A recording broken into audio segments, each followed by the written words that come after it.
Hello, this is David Harper of the Bionic Turtle with a quick introduction to linear regression. There are three basic steps in a linear regression. First, we look at the scatter plot.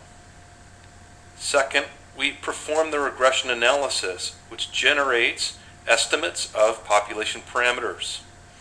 Third, we interpret that analysis. Why do we start by looking at the scatter plot?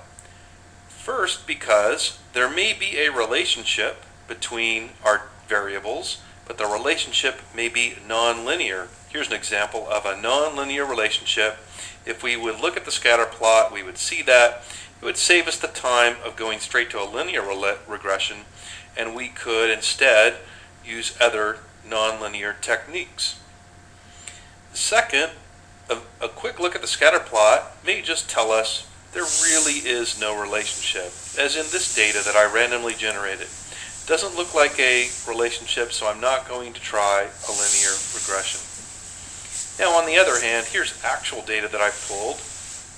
On the y-axis, hedge fund returns from the HFRI hedge fund index, regressed against, or in this case, just plotted against, returns from the Russell 3000, a good proxy for the overall market. And a quick look at the scatter plot, at least to me, says this looks like a linear relationship and therefore worthy of a linear regression.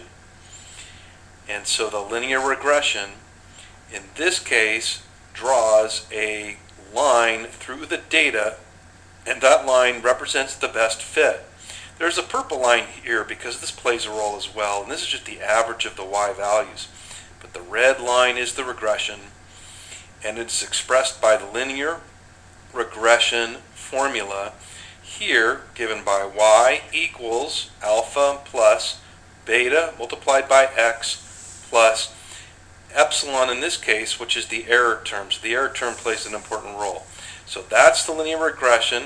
It's a best fit line. How did that line get generated? Well, typically by ordinary least squared methods.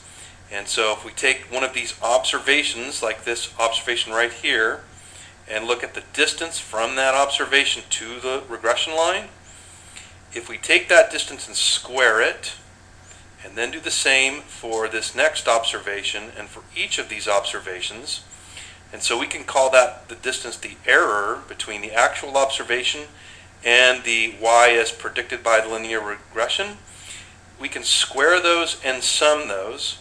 That gets us a big